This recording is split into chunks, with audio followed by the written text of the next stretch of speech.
E rapaz, tu tá doido, tu é?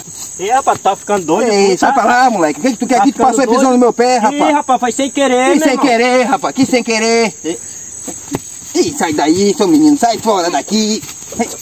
Vem aqui, moleque. Vem aqui, vem.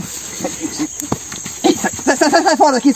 Eu vou chamar meu irmão. Sai fora daqui, sai fora daqui. Meu irmão. Chama lá esse teu irmão, rapaz, chama quem tu quiser. Eu vou chamar ele mesmo. Vai chamar, não tem medo de ninguém não, rapaz.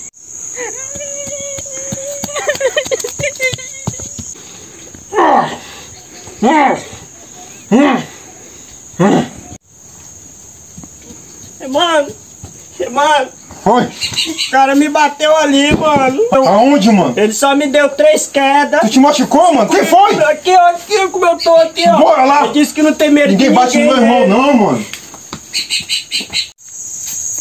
Pensando o quê, mano? Tá ali o cara ali, ó. Pensando que meu irmão é o quê? Eita porra, olha quem é o irmão dele. E agora que ele... Já sei o que eu vou fazer. Tá aí o cara aí, irmão. Foi esse aqui, mano, que te bateu? Foi ele aí que me bateu, ó. Ei, mano.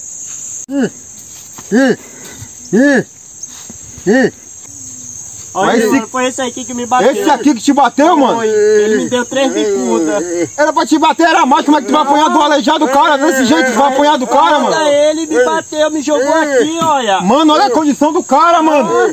Não, mano, ele me bateu. Tu tá fazendo a vergonha pra mim, mano? Que vergonha, Tu tá fazendo a mano, vergonha pra mim. Eu passei vergonha, mano. Ai, mano, ele me bateu de novo, mano. Bateu no meu irmão, tu, mano? Bateu. Tem certeza que te bateu, mano? Então Então desforra pelo menos nele, desforra pelo menos nele, mano. Ai, Deixa aí, fica! O miserável é um gênio!